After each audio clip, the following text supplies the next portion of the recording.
जिनके हाथ और पैर पर जख्म थे।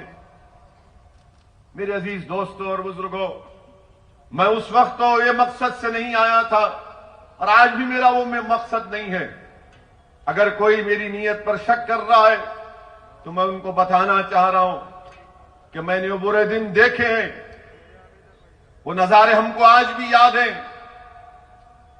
अगर मैं बोलना शुरू करूं तो फजर हो जाएगी।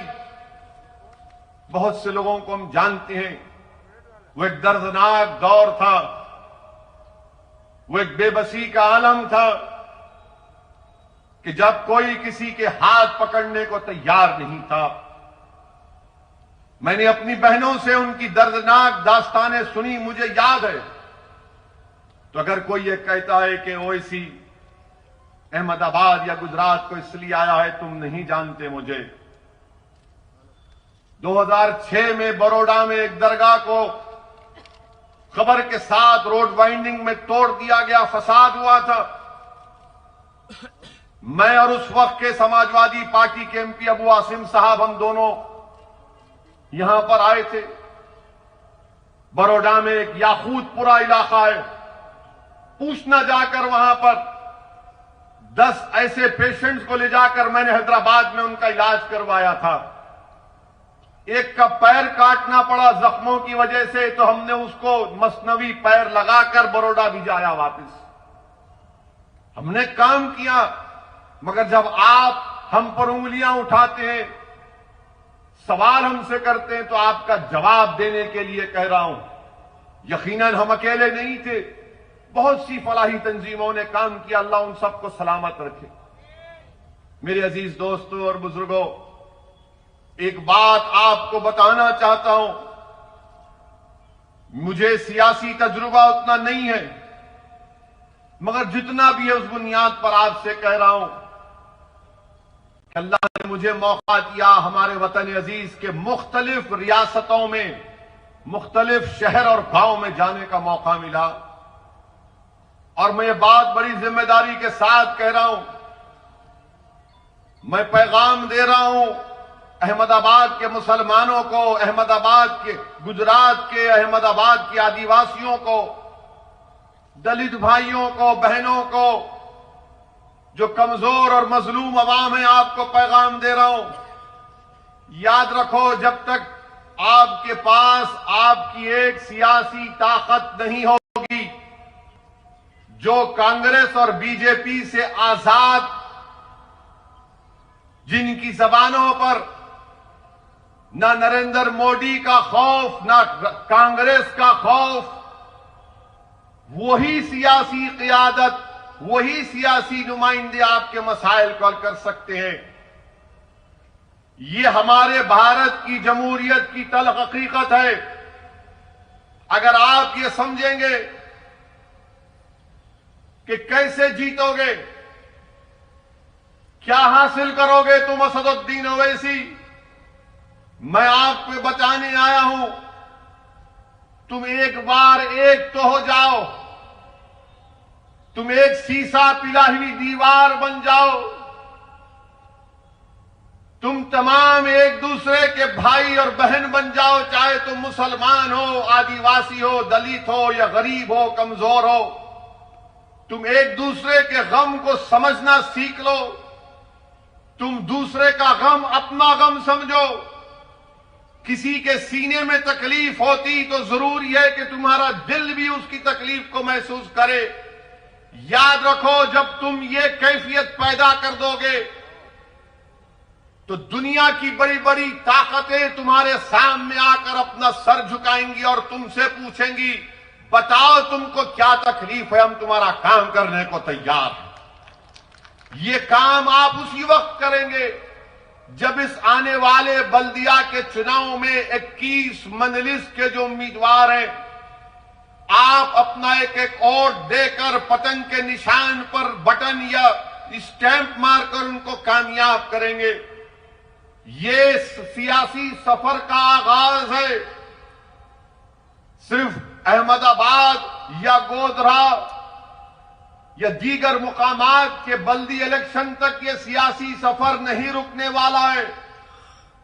अगर आपने थोड़ी सी हरकत की, इत्तेहाद का मुजाहरा किया और बेखौफ होकर पूरे इत्मीनान और एतमाद के साथ मजलिस का साथ किया, तो यकीनन वो दिन दूर नहीं है जब हम असेंबली के इंतखाबात में हिस्सा लेंगे, असेंबली के इलेक्शन में मजलिस के नुमाइंदे कामयाब होंगे, बीटीपी के उम्मीदवार कामयाब होंगे और मुत्तहिदा और मुश्तरिका ताकत का मुजाहरा गुजरात के असेंबली में किया जाएगा। जब तक कोई लड़ने वाला नहीं होगा, जब तक कि कोई आपके मसाइल को बयान करने वाला नहीं होगा, क्योंकि आप कहेंगे कि हां कांग्रेस से भी जीते, दूसरी पार्टी से जीते। मेरे भाई, अगर ये अच्छे होते तो असदुद्दीन ओवैसी हैदराबाद से यहां पर नहीं आता। ये खराब है, ये डरते हैं मोदी से, ये डरते हैं आरएसएस से, इसलिए डरते हैं कि इनको खुदा पर एतमाद नहीं है, इनको अपनी जिंदगियों से मोहब्बत है, ये मौत से डरते हैं, वहन पैदा हो चुका है इनके दिलों में। मजलिस का एक एक रुकन सिर्फ अल्लाह से डरता और कोई इंसान से हम नहीं डरने वाले हैं, चाहे कोई भी हो। वक्त का वजीर आजम अगर नरेंद्र मोदी भी हो तो वजारत उज़्मा के ओहदे की इज्जत करते हैं, मगर नरेंद्र मोदी की शख्सियत से खौफ नहीं खाते, ना कभी खाएंगे इंशाअल्लाह ताला। इज्जत यकीनन वजारत उज़्मा के ओहदे की है, मगर कोई कहे कि डरो नहीं, डरना नहीं होता। अगर कोई कहेगा सर झुकाओ, नहीं हो सकता। झुकाना उसके आगे है जो जमीन व आसमान का खालिक है। इंसान के आगे ना भीख मांगना, ना किसी के आगे सर झुकाना। तो क्या करेंगे आप मुत्तहिद रहकर भारत की जमहूरियत, भारत का संविधान जिसको बाबा साहिब अम्बेडकर ने बनाया, वो हमसे ये मुतालबा करता है कि ना तुम डरो, ना किसी के सामने भीख मांगो, बल्कि भारत का संविधान तुमसे ये पुकार कर कह रहा है कि अगर तुम आजादी चाहते हो, तुम मसावात चाहते हो, तुम भाईचारगी चाहते हो, तुम इंसाफ चाहते हो, तो सियासत में सिर्फ वोट डालने वाली मशीन मत बनो, बल्कि वोट को हासिल करो, लीडर बनो, कायद बनो, नेता बनो और कौम के मसाइल को, चाहे वो कौम मुसलमान हो, आदिवासी हो, दलित हो, उनके मसाइल को, उनके पैगाम को लेकर आगे बढ़ो। ये पैगाम मजलिस इत्तेहादुल मुस्लिमीन आपको देने आई है और मुझे यकीन है कि इंशाअल्लाह ताला आप इस पैगाम को, मेरी इस बात को समझेंगे। मेरे अजीज दोस्तों और बुजुर्गों, 21 बल्दिया की सीट पर हमारे उम्मीदवार यहां पर मैदान में हैं। लोग बड़ी बड़ी बातें करते हैं। मजलिस के मुखालिफीन, जहां पर मैं जाता हूं, इस पूरे मुल्क के सियासतदानों में अगर सबसे ज्यादा किसी को कोई गाली देता है तो दीवाना आपके सामने खड़ा है। हर कोई जो दिल में आ बकते रहता है मेरे बारे में। लोग मुझसे पूछते कि तुमको फर्क नहीं पड़ता। मैं उनसे कहता हूं कि हां, शुरू में पड़ता था, अब नहीं पड़ता। पूछिए अब क्यों नहीं फर्क पड़ता? इसलिए कि इज्जत देने वाला अल्लाह है, कामयाबी देने वाला अल्लाह है। ये इंसान लाख तुम मुझे गाली दे दो, तुम मेरी तरक्की को, मेरी जमात की कामयाबी को नहीं रोक पाओगे। मेरे अजीज दोस्तों और बुजुर्गों, हम जहां कहीं भी अपनी सियासी जमात या अपनी पार्टी का आगाज करते हैं, फौरन इल्जाम लग दिया जाता है कि इनसे मिले हुए हैं, उनसे मिले हुए हैं। ऐसा लगता है कि ये हमारी शादी कराना चाहते हैं कि नहीं नहीं, इसको इससे शादी मत करो, वो उनका मिला हुआ है, ये खराब है, ये फुला टीम है, बी टीम है, सी टीम है। अरे दीवानों, याद रखो, दुनिया में कोई अभी तक पैदा नहीं हुआ जो पैसे की बुनियाद पर रसूलुल्लाह सल्लल्लाहु अलैहि वसल्लम के गुलामों के गुलाम को और दरे मोहम्मद सल्लल्लाहु अलैहि वसल्लम के कुत्ते को कोई खरीद सके। तुम बार बार इनसे मिले, अरे तुम मिले हुए हो, तुम्हारी सोच में मिलावट। अगर तुम अच्छे होते तो तुम जीत जाते, बीजेपी को हरा देते गुजरात से। तुम में ना होश है, तुम में ना प्लानिंग है, ना तुम में कोई अंग्रेजी में जो कहते कि इंटेलेक्चुअल ऑनेस्टी है। तुम मिले हुए हो, तुम हिंदुत्व का मुकाबला हिंदुत्व से करना चाहते हो, तुम हिंदू नेशनलिज्म का मुकाबला हिंदू नेशनलिज्म से करना चाहते हो। मजलिस क्या पैगाम दे रही है कि हिंदुत्व का मुकाबला संविधान से किया जाएगा जिसको बाबा साहब अंबेडकर ने बनाया। हिंदू नेशनलिज्म का मुकाबला इंडियन नेशनलिज्म से किया जाएगा। इंडियन नेशनलिज्म सब उसमें आते हैं, मगर ये पार्टी बोलती है कि नहीं नहीं। अरे तुम वो लोग हो जो इलेक्शन में इलाकों में कैंपेन करने जाने डरते हो, इंतखाबी मुहिम चलाने से डरते हो। तुम वो लोग हो और तुम हम पे उंगलियां उठाते हो और फिर आप हमसे कहती हैं यही कांग्रेस पार्टी, इनके 12 एमएलए जीते कांग्रेस से, आपने उनको वोट दिया और नरेंद्र मोदी के गोद में जाकर बैठ गए अपनी पार्टी से इस्तीफा देकर।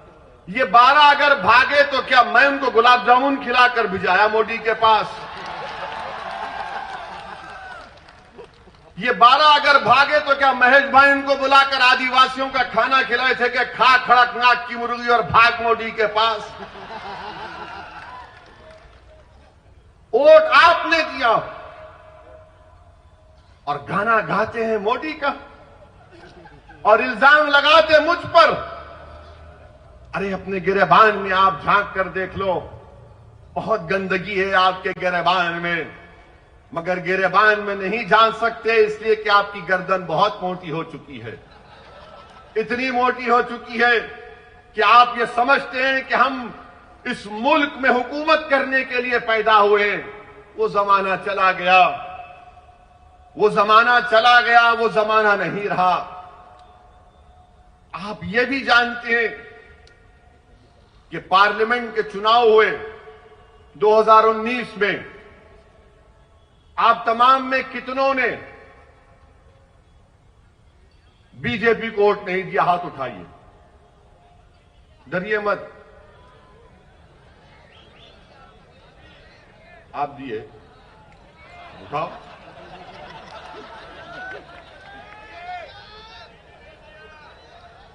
नहीं दिए ना?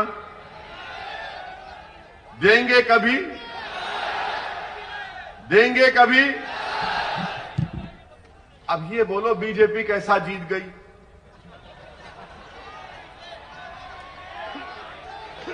कैसा जीती बीजेपी?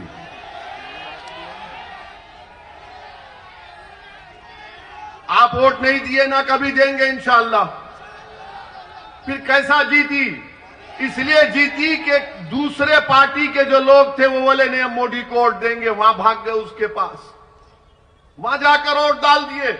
और हारने के बाद भी आप मेरे पे उंगली उठा रहे, नहीं नु आए वोट काटने के लिए, खाली मुस्लिम बहुमूल इलाकों में कैंडिडेट खड़ा कर रहे।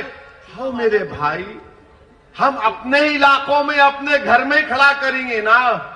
दूल्हे की बारात घर से निकलती, गैर के घर से नहीं निकलती। दूल्हा अपने घर से निकलता ना बारात लेकर, तो ये बारात शुरू होगी तुम्हारे महलों से, तुम्हारे घर में, और इंशाअल्लाह ताला पूरे गुजरात में जाएगी। आज मीडिया के लोग आके बोल रहे वहां से खड़ा करे, वहां से खड़ा करे।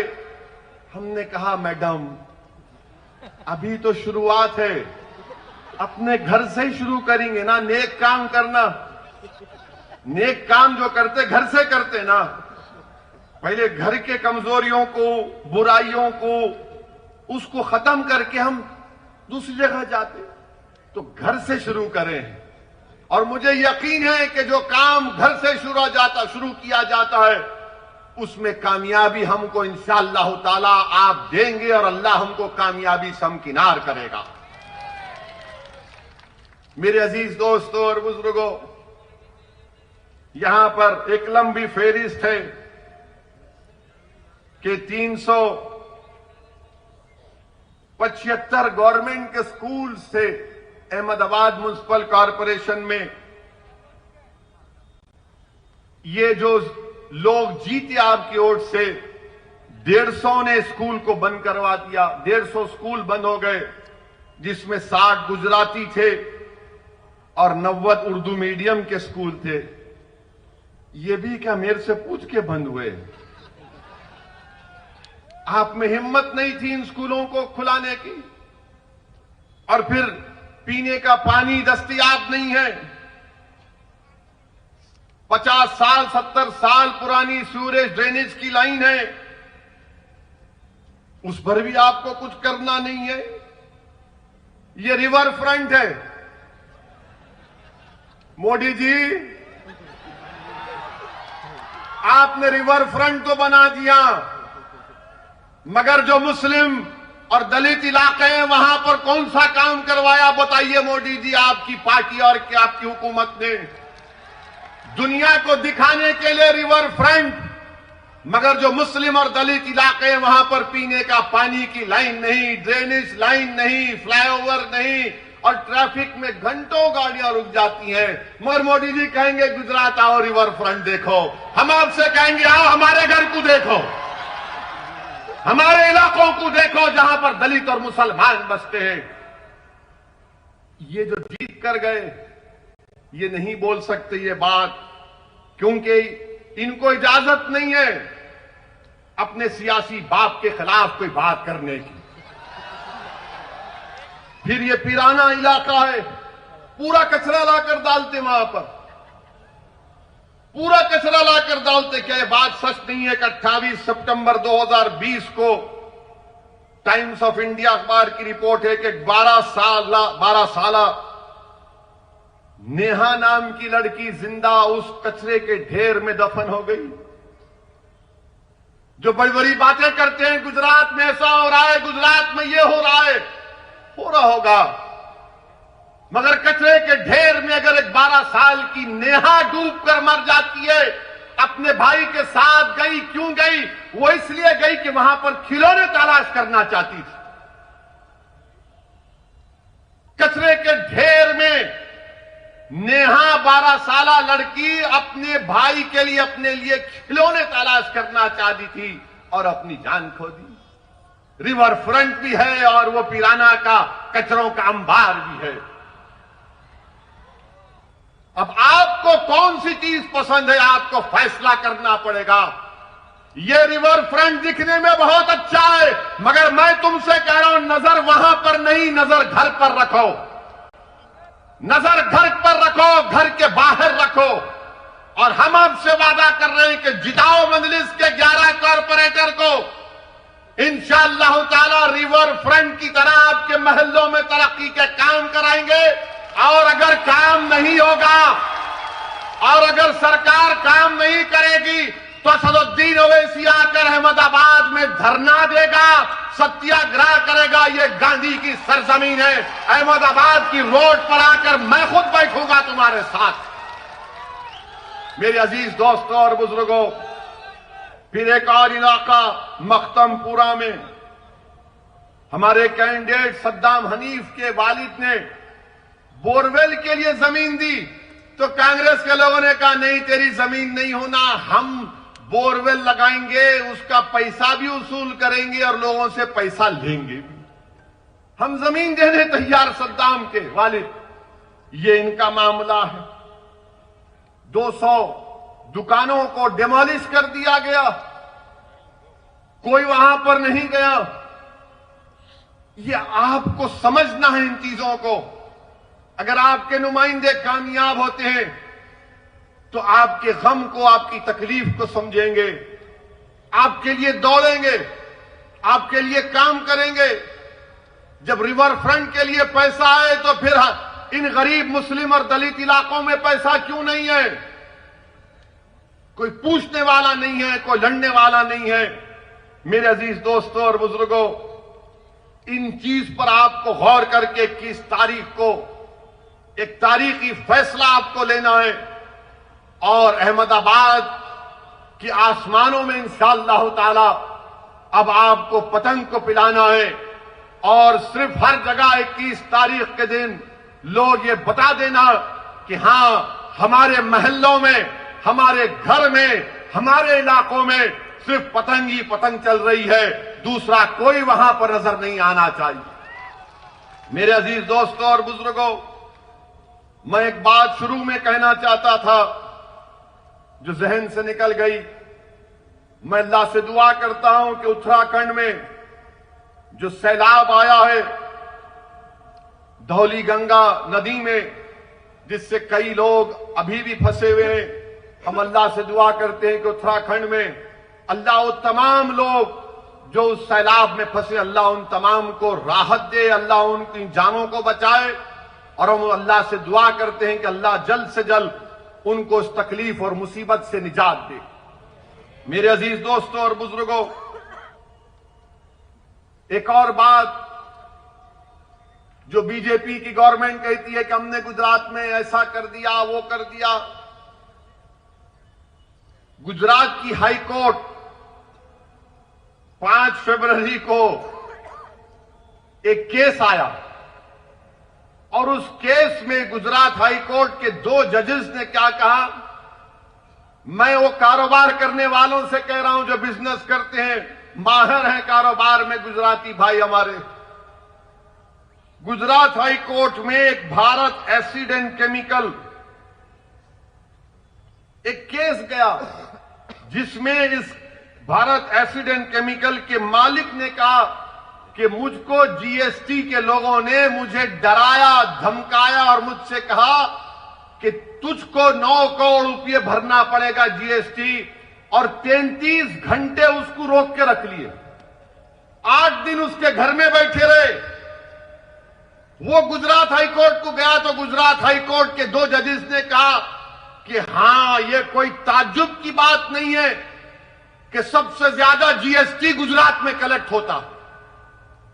ये गुजरात हाई कोर्ट का जो लाइव लॉ वेबसाइट में रिपोर्ट हुआ है, 33 घंटे उसको रोक के रख लिए और उससे कहे कि तुम 9 करोड़ रुपए जमा कराओ। मोदी जी, ये कैसे हो रहा है गुजरात में? जीएसटी के नाम पर डराया जा रहा है, कारोबार करने वालों को कमजोर किया जा रहा है। ये गुजरात का, अब आप आ जाइए, बहुत लंबा रिकॉर्ड है इन लोगों का। एक और रिकॉर्ड है माशाअल्लाह, आपको जानकर गम होगा कि जो बच्चों में एनीमिक होते हैं, जिसमें खून की कमी होती है, जो 6 महीने से 5 साल के बच्चे गुजरात में, 6 महीने से 5 साल, खुद मोदी हुकूमत की रिपोर्ट अब भी आई, नेशनल फैमिली हेल्थ सर्वे 5 ये कहती है कि 80% गुजरात में 6 महीने से 5 साल के बच्चों में खून की कमी, एनीमिक। बताओ मोदी जी, ये कैसे हो रहा है? तो मोदी जी बोलेंगे, मैं छोड़ के चला गया ना, इसलिए हो रहा है। हो सकता भाई, मजाक। मोदी जी खुद बोले कि कभी कभी ह्यूमर करना चाहिए, मजाक करना चाहिए, सीरियस मत लीजिए संघ परिवार वालों। फिर एक और बात, जो बच्चे स्टंटेड होते हैं, यानी जिनकी उम्र के लिहाज से हाइट होना कम, वेस्टेड यानी उनका वेट जो होना वो कम, वजन कम होता है, वो 38 से 39% हो गया। गुजरात तरक्की कर रहा है। जो हमारी बहनें जिस उम्र में आकर बच्चे पैदा करती हैं, 65% वो महिलाओं को एनीमिक है, खून की कमी है। गुजरात तरक्की कर रहा है। अच्छा, ये बोलते हैं कि वर्क पार्टिसिपेशन रेट कितना है मुसलमानों का? 61% है। कितना है हमारे हिंदू भाइयों का? 71% है। ये गवर्नमेंट ऑफ इंडिया का रिकॉर्ड है, मैं नहीं बनाया हूं। मैं संघ परिवार और बीजेपी से पूछना चाहता हूं, ये डिफरेंस क्यों है वोट पार्टिसिपेशन रेट में? मुसलमानों का भी 71% होना चाहिए ना, क्यों नहीं करते आप? इसलिए नहीं करते कि कोई लड़ने वाला नहीं है, कोई पूछने वाला नहीं है। अच्छा, आपको मालूम कितने मुसलमान मैट्रिकुलेशन करते हैं गुजरात में? 26% खाली। इसका जिम्मेदार मैं हूं। जिसको आपने वोट दिया, पूछो उनसे कि 26% मैट्रिकुलेशन करेंगे। और फिर एक सेग्रीगेशन इंडेक्स है। पूरे भारत में अगर हिंदू और मुसलमान अलग रहते हैं तो अहमदाबाद में रहते हैं। क्यों रहते हैं बताओ? क्या मैंने कहा मिलाओ ना मोदी जी? क्यों नहीं मिलाते आप? यह सेग्रीगेशन इंडेक्स कहता है। मेरे अजीज दोस्तों और बुजुर्गों, गुजरात में अमन है। यह कहते हैं, मोदी जी का नेशनल क्राइम रिकॉर्ड्स ब्यूरो का डेटा है, 2018 में 39 कम्युनल राइट्स हुए, 2019 में 6 कम्युनल राइट्स हुए। और गुजरात में सबका साथ, सबका विकास, विश्वास, ये बाजा बजाते रहते हैं। मोदी जी बीजेपी वालों को बोल दिए, सोने से पहले बोलो सबका साथ, सबका विश्वास, सबका विकास। सुबह उठे तो बोलो सबका साथ, सबका विकास, सबका विश्वास। 24 घंटे यही बोलते रहो। मगर क्या डिस्टर्ब एरियाज एक्ट क्यों है अहमदाबाद में? 40% क्यों है यहां पर? क्यों एक हिंदू मुसलमान को घर नहीं बेच सकता? क्यों एक मुसलमान हिंदू को नहीं घर बेच सकता? क्यों मुझे कलेक्टर से परमिशन लेना पड़ता? मेरी जायदाद है, मेरे बाप का घर है, मेरी मां का घर है। तुम कौन होते मुझे बोलने वाले किसको बेचूं या ना बेचूं? डिस्टर्ब एरियाज एक्ट लगा दिए। मैं अपना घर नहीं बेच सकता, कलेक्टर के पास जाकर भीख मांगना पड़ता है। यह संविधान के खिलाफ है डिस्टर्ब एरियाज एक्ट। हमारे दोस्त वकील अब्दुल हकीम केस डाले हाई कोर्ट में कि संविधान के खिलाफ है, राइट टू इक्वालिटी के खिलाफ है, राइट टू लाइफ के खिलाफ है। यह प्राइवेसी जजमेंट आया सुप्रीम कोर्ट का, उसके खिलाफ है। मगर डिस्टर्ब एरियाज एक्ट, कलेक्टर से अगर मैं तोहफा भी दे रहा हूं तो नहीं दे सकता हूं, गिफ्ट भी नहीं दे सकता हूं। आप कौन होते भाई? मगर यह सरकार जो बड़ी बड़ी बातें करती हैं, इनका काम सिर्फ बकवास करना, अवाम के दरमियान में नहीं रहना, कुछ काम काज नहीं। मेरे भाई, मैं आपसे अर्ज कर रहा था कि जो लोग लड़ते हैं, जो लोग जद्दोजहद करते हैं, उन्हीं की बात सुना जाता है। आप बोलेंगे क्या, इसकी मिसाल दो। इसकी मिसाल ये है, इसकी मिसाल वो किसान है जो 2.5 महीने से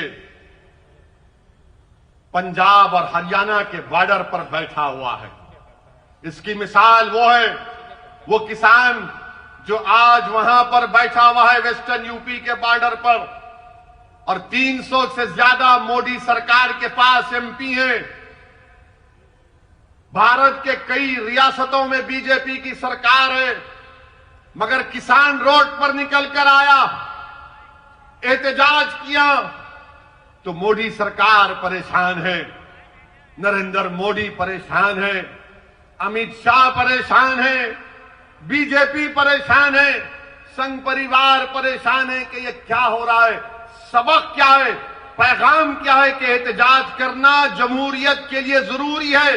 किसानों ने हमको बता दिया, एहतजाज किए तो मालूम हुआ कि हुकूमत परेशान हो जाती है। तो इसीलिए मैं आपसे अपील कर रहा हूं कि हरकत करना पड़ेगा।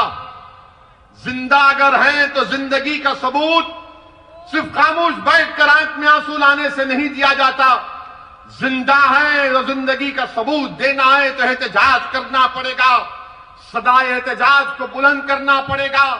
जमीर की आवाज पर अपनी जबान से नारे लगाना पड़ेगा। अगर दिल जलता है तो अपनी जबान पर लाकर हुकूमत के ऐवानों में बताना पड़ेगा। नाइंसाफी नजर आती है तो नाइंसाफी का जमहूरी तरीके से खात्मा करना पड़ेगा। हक चाहते हो तो याद रखो, सिर्फ पुकारने से कोई हक नहीं देता कि मेरा हक दे दो, हक दे दो। हक को लेना पड़ता है। अगर कोई इख्तिदार की कुर्सियों पर बैठकर तुमको तुम्हारा हक नहीं देता तो जमहूरियत तुमको इस बात की इजाजत देती है कि उन जालिमों से अपना हक छीनो और संविधान को और जमहूरियत को मजबूत करो। मेरे अजीज दोस्तों और बुजुर्गों, ये पैगाम मैं आपको देने आया हूं कि जहां तक किसानों की बात है, मैं अहमदाबाद से भी हमारे किसान भाइयों को पैगाम दे रहा हूं कि हम आपके साथ हैं। आपकी जिद्दोजहद हक बजानिब है, आपके मुतालबात बिल्कुल सही हैं। जो 3 कानून नरेंद्र मोदी की सरकार ने बनाए वो भारत के संविधान के खिलाफ है। एग्रीकल्चर संविधान में स्टेट लिस्ट में आता है और नरेंद्र मोदी की सरकार को कोई अख्तियार नहीं था कि वो उस कानून को जो स्टेट लिस्ट में आता उस पर कवानीन बना सके।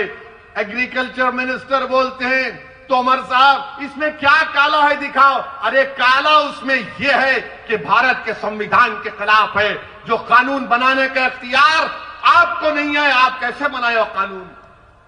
अब जो किसान एहतजाज कर रहे तो बोले ये खालिस्तानी है क्योंकि वो पर सिख है। वो खालिस्तानी हो गया वो किसान जो घंटों खेत में रहता है, फसल उगाता है ताकि आप और हम खा सके, वो खालिस्तानी हो गया। आदिवासी दलित नक्सल हो गया, मुसलमान जिहादी हो गया। अब बचे कौन? बचे खाली मोदी जी, वही दूध के धुले हैं, हम सब गुनाहगार, कोई है ही नहीं ना।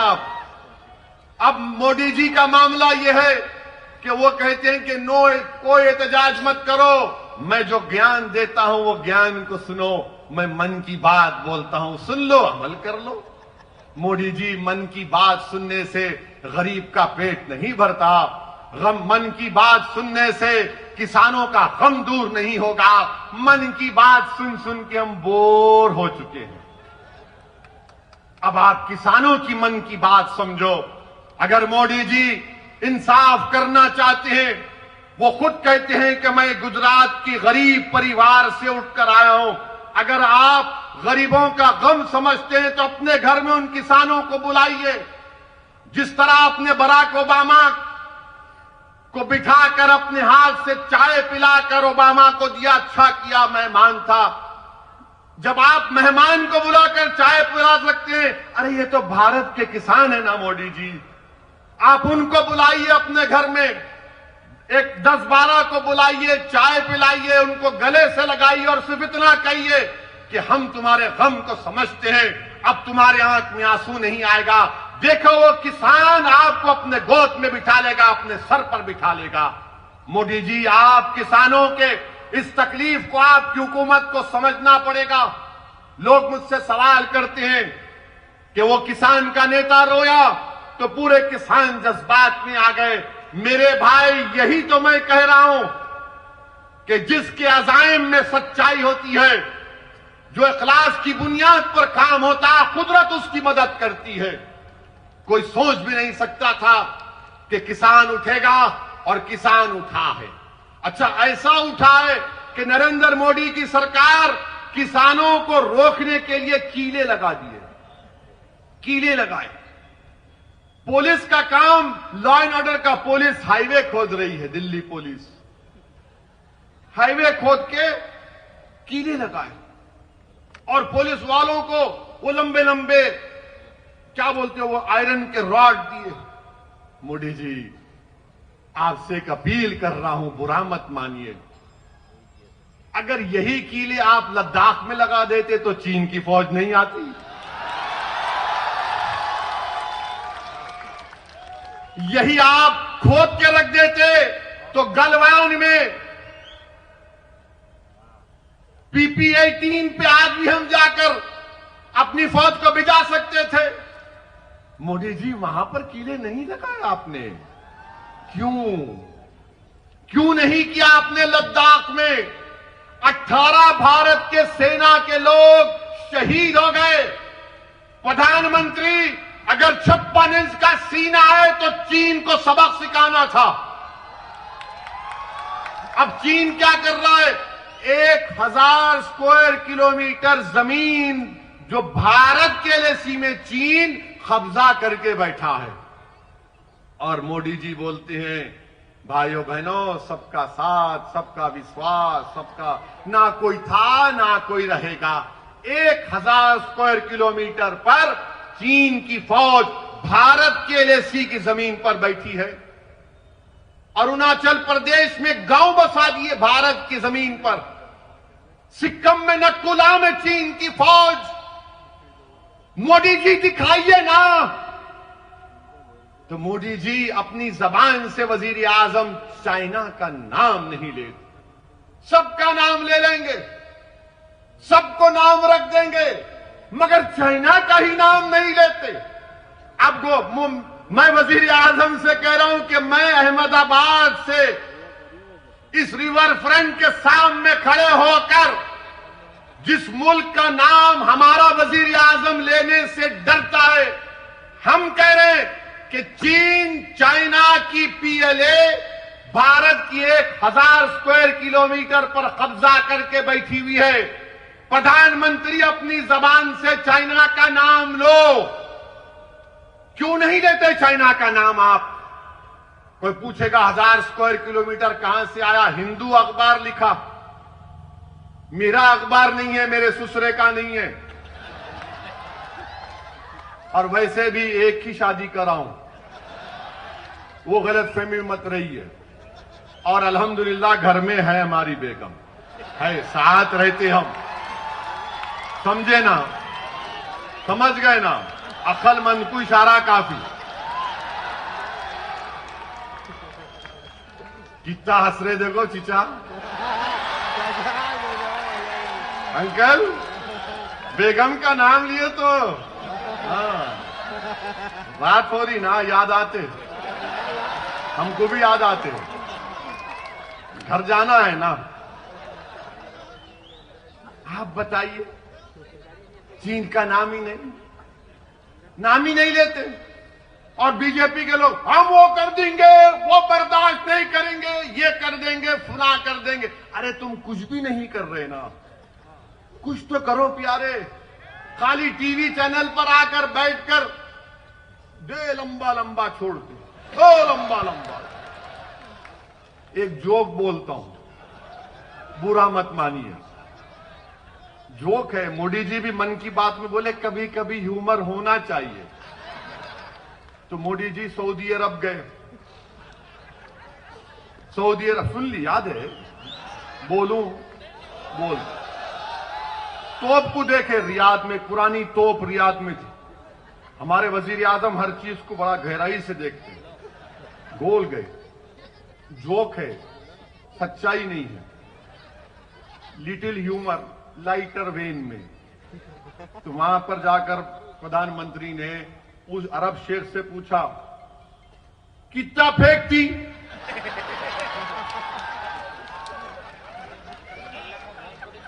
तो अरब शेख बोला वल्लाही तुमसे कम फेंकती। जोक है, ह्यूमर है। मेरे को मालूम मीडिया के लोग बड़े नाराज हो रहे हैं, कैसा बोले? अरे भाई बोले, आप भी एंजॉय करो। वरना हमारे मीडिया के लोग कल सुबह 9 बजे से ओवैसी का भड़काऊ भाषण हुआ था अहमदाबाद में। देश के प्रधानमंत्री को बोला है, ऐसा बोलते जैसा कि इनके पप्पा को बोले।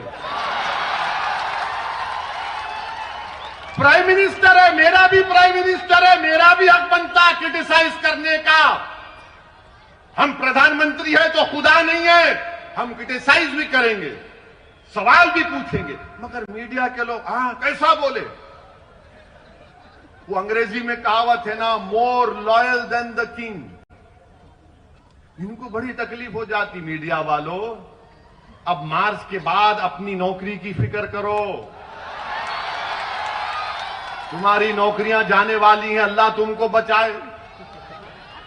मार्च के बाद ये सब जाने वाले हैं, बहुत की नौकरियां जाने वाली, अभी जा रही है। ये मीडिया के लोग जानते, देखो मुंडियां हिला रही, यूं कर रहे, बोल नहीं सकते ना, खाली ऐसा करे तो समझ जाना हम आपके साथ है। मार्च के बाद पूरी जाने वाली है नौकरियां। नौकरियां नहीं रहे, बाहर बहुत बुरा हाल है। मोदी जी से आप पूछो देश की इकोनॉमी क्या हो रही मोदी जी, तो एक कार्टून है अखबार का, मैं नहीं कराया हूं, वो कार्टून में मोदी जी का कार्टून है, फोटो है। लोगों ने सवाल किया क्या हो रहा है देश में, तो मोदी जी ने कहा मित्रों जीडीपी दौड़ रहा है।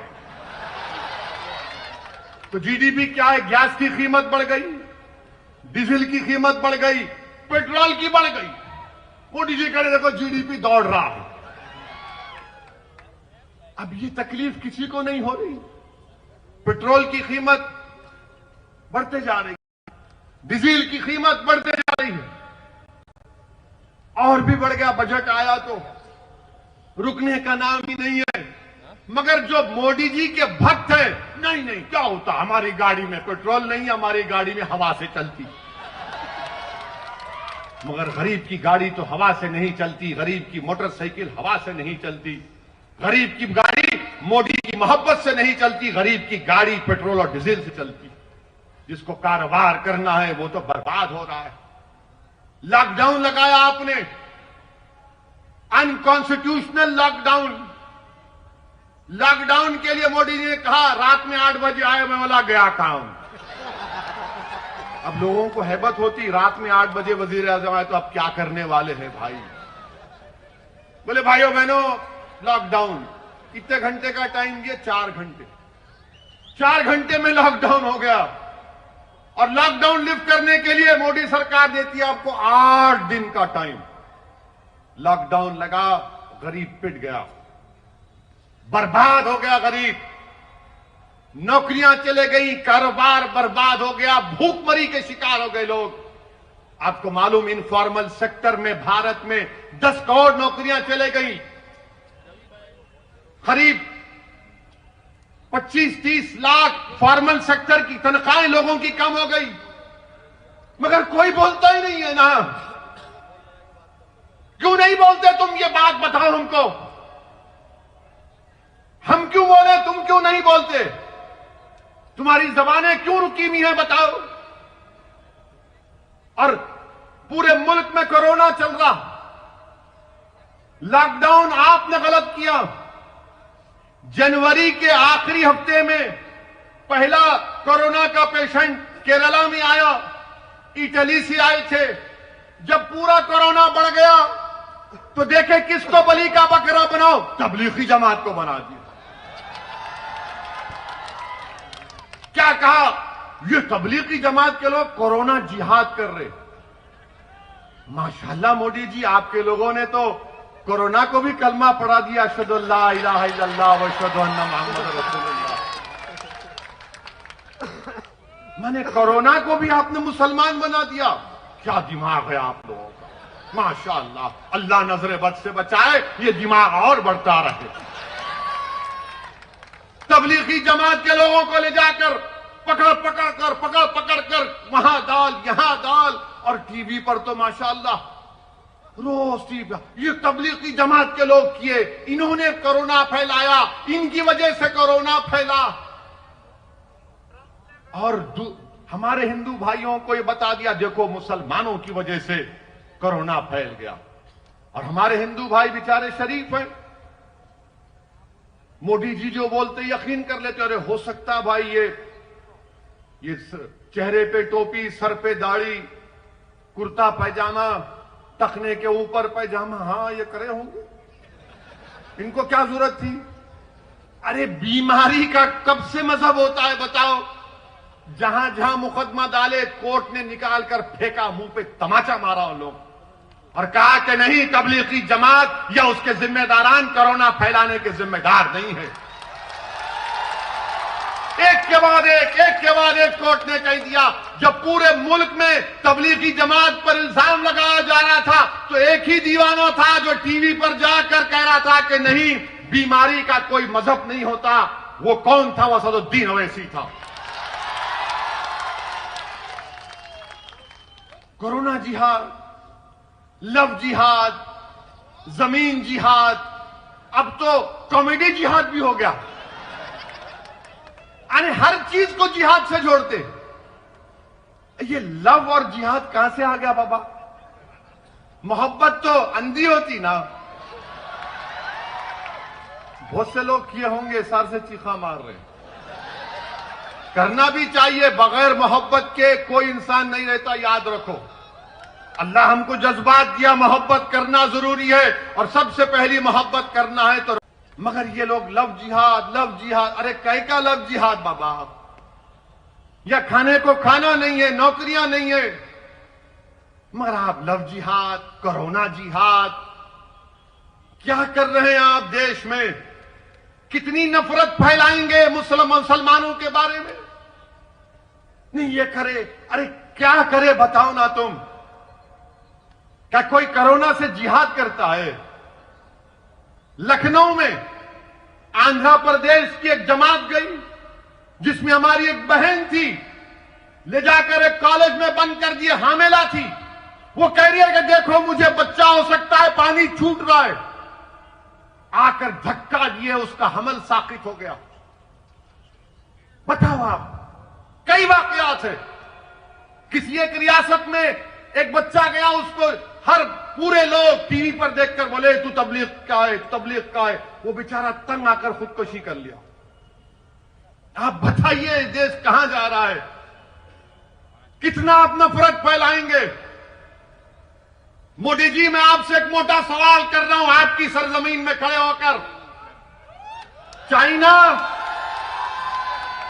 आज इस वक्त चाइना की फौज 2020 में क्यों भारत में घुसी? मोदी जी, कभी आपने सोचा? क्योंकि चाइना जानता है कि भारत के लोगों में दिल मिले हुए नहीं है। लव जिहाद चल रहा है, कोरोना जिहाद चल रहा है, एक दूसरे पर इल्जाम लगाए जा रहे हैं। सरकार देश की सरहदों की हिफाजत करने की बजाय देश की जनता में नफरत फैला रहे। तो चाइना घुस गया, मौका अच्छा है। इस पर कोई बात नहीं करेगा, कोई नहीं पूछेगा। हद तो यह हो गई कि एक लड़के को मध्य प्रदेश के जेल में उसको सुप्रीम कोर्ट ने बेल दिया। जेलर नहीं छोड़ता उसको। ये मीडिया की रिपोर्ट है, सब्जेक्ट टू करेक्शन। मीडिया ने कहा कि सुप्रीम कोर्ट के जज को जेल को फोन करके कहना पड़ा कि अहमको, मैंने बेल दिया, इसको छोड़ो। ये हमारे देश का हाल है। मेरे अजीज दोस्तों और बुजुर्गों, मैं आपको ये पैगाम देने आया हूं कि आपको अपने हिम्मत और हौसले को बुलंद रखना पड़ेगा। मैं नौजवानों से और नौजवानों के जिम्मेदारों से अपील करने आया हूं कि हम अपने नौजवानों की जवानी को रोड पर बर्बाद होने से बचाएंगे। हम अपने नौजवानों को जेल की सोबतों से बचाएंगे। ये नहीं हो सकता संघ परिवार वालों कि हमारे बच्चों की जवानी रोड पर बर्बाद हो जाए या जेल में सड़ जाए और आपके बच्चे अमेरिका जाकर अपनी जिंदगी को अच्छा बना लें। अब जवानी को बचाएंगे, उसको एक सही राह पर लेकर जाएंगे, जीने के मकासद समझाएंगे, जिंदगी उसूल पर गुजारने की तरगीब करेंगे। अब ये नहीं हो सकता संघ परिवार के लोगों कि हमारी बच्चियों को तहफ्फुज ना मिले, उनको तालीम ना मिले और किसी और की बच्ची तालीम भी हासिल करे और तहफ्फुज भी मिले। अब हम अपनी बच्चियों को तहफ्फुज भी पहुंचाएंगे, तहफ्फुज भी फराहम करेंगे, उनको तालीम याफ्ता भी बनाएंगे। ये उस वक्त होगा मेरे अजीज दोस्तों और बुजुर्गों, जब आप मुत्तहिद रहेंगे, जब आप मुत्तहिद रहेंगे, अपने एक वोट को समझकर इस्तेमाल करेंगे और तभी जाकर आपको कामयाबी मिलेगी। मेरे अजीज दोस्तों और बुजुर्गों, लोग पूछेंगे कि अगर साबिर की क़यादत में छोटू भाई वसावा के साथ मिलकर कामयाबी मिल जाती है तो क्या होगा?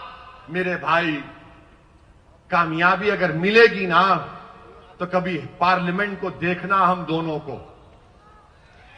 540 के ऐवान में 2 ही दीवाने बैठते हैं, बाकी के सब अक्लमंद हैं। और जब दोनों में से कोई एक खड़ा होता है तो सबके दिलों की धड़कन बढ़ जाती। क्या बोलेगा ये, देखो क्या बोलेगा ये, क्या बोला। मेरे भाई, वो मिजाज पैदा करना है। जब ट्रिपल तलाक का कानून आया तो किसने दस्तूर आईन के हवाले देकर बताया कि कानून खिलाफ है, दस्तूर के खिलाफ है?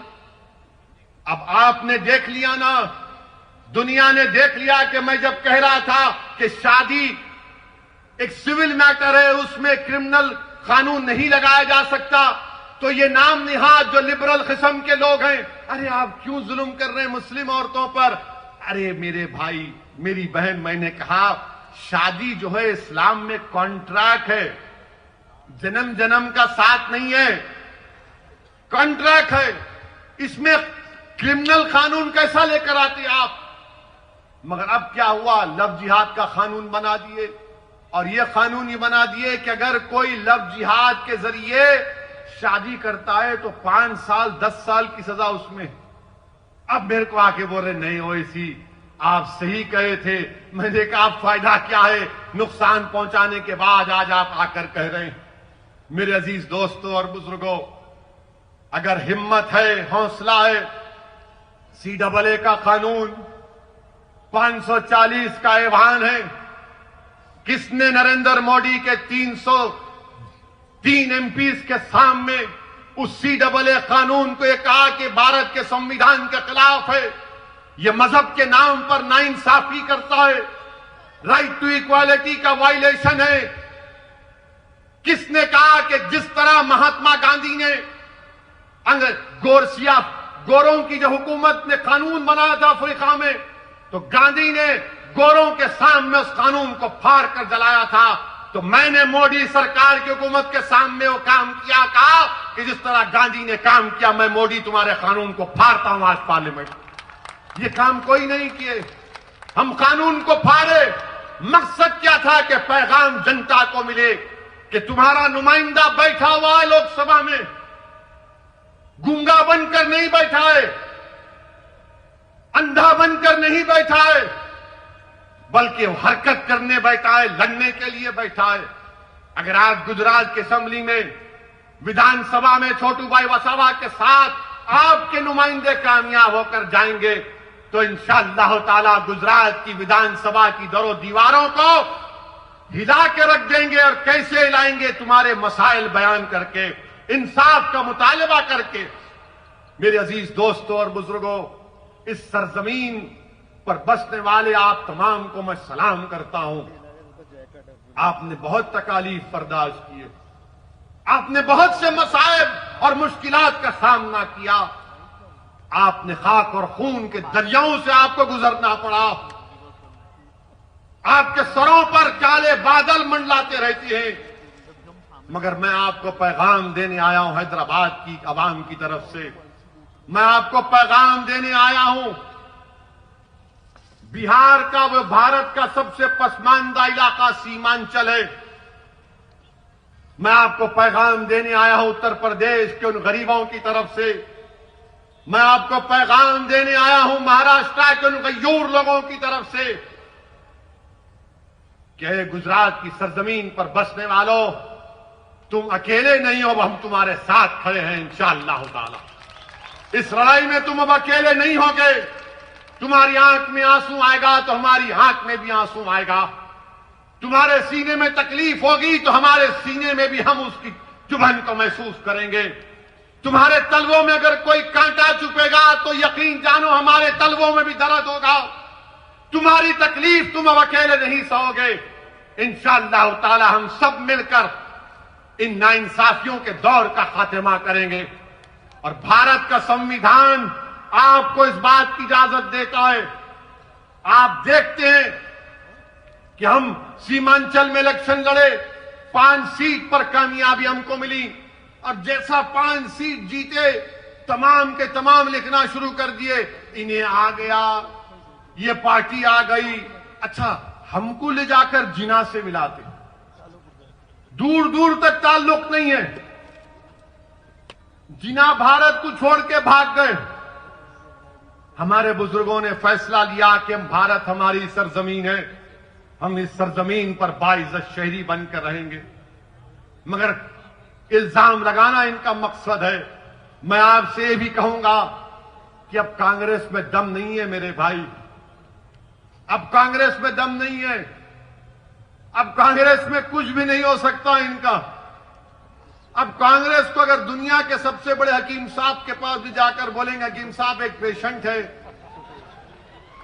हकीम साहब पूछेंगे पेशेंट को क्या हुआ, तो आप बोलेंगे पेशेंट बहुत कमजोर हो गया। हकीम साहब बोलेंगे पेशेंट का नाम, तो आप बोलेंगे कांग्रेस। हकीम साहब बोलेंगे बेटा मेरे पास उसके लिए कोई दवा नहीं है। आप कांग्रेस को नहीं उठा सकते। आप ये जो वेस्ट बंगाल में, मगरबी बंगाल में कांग्रेस और लेफ्ट फ्रंट मुर्दार हो चुके हैं, खत्म हो चुके हैं। वहां वेस्ट बंगाल के लोग भी कह रहे हैं कि आओ मंजलिस को लेकर आओ।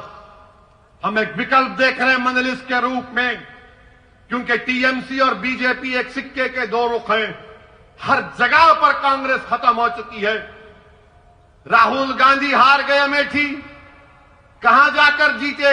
वायनाड में, जहां पर 35% के करीब अकलियतें हैं। और कांग्रेस पार्टी के गुलाम हम पे कहते हैं कि ओवैसी वोट काटने को आया है। अरे मैं किसी को काटने नहीं आया हूं, कुत्ता काटता है, मैं इंसान हूं। मैं दिलों को मिलाने आया हूं और इंशाअल्लाह ताला हम दिलों को मिलाकर रहेंगे।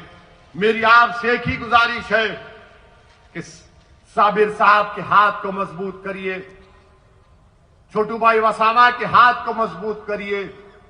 अपने लिए एक बार आप एक फैसला लेकर आगे बढ़िए मेरे भाई। ये जमात आपकी है।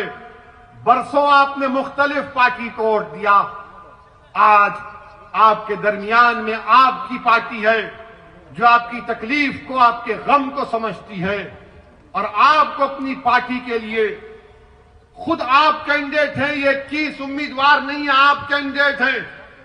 इसीलिए मैंने कहा कि बारात तुम्हारे घर से निकलेगी, आपके घर से निकलेगी। आपको अपने पूरे अफराद या खानदान को लेकर 21 तारीख को जाना है पोलिंग बूथ को, अपना एक एक वोट का इस्तेमाल करना है और इंशाअल्लाह ताला गुजरात की सरजमीन पर हम एक नई तारीख रकम करेंगे इंशाअल्लाह ताला। और हम यहां पर एक नई तारीख लिखेंगे जो गुजरात को मजबूत करेगा, जो गुजरात में भाईचारगी में इजाफा करेगा, जो अहमदाबाद में टूटे हुए दिलों को मिलाएगा। मैं आपसे अपील कर रहा हूं कि अब शक की बुनियाद पर फैसले नहीं होंगे, बल्कि पूरे ताउन और कोऑपरेशन की बुनियाद पर आपको फैसले करना है। और इंशाअल्लाह ताला और भी जलसे होंगे। ये पहला जलसा है। इंशाअल्लाह ताला अहमदाबाद में मैं आपके घर में आऊंगा, आपके घर में बैठूंगा। अगर आप चाय पिलाए तो चाय भी पी लूंगा, अगर आप दूध पिलाए तो दूध भी पी लूंगा। अगर आप कुछ भी नहीं करे, सिर्फ मेरे सर पे हाथ रख दो, सिर्फ मुझे हिम्मत दिलाओ और देखो ये दीवाना पूरे मुल्क में फिरेगा, आपकी बात करेगा। मुझे किसी चीज की जरूरत नहीं, अल्लाह जानता है। मैं जब तक जिंदा हूं, नाइंसाफी के खिलाफ लड़ना मेरी जिंदगी का मकसद है। मजलूमों का साथ देना मेरे जिंदगी का नज़्मुल ऐन है। इंसाफ के लिए लड़ना, यही लड़ते लड़ते चला जाऊंगा, क्योंकि अल्लाह मुझे बहुत कुछ दिया है।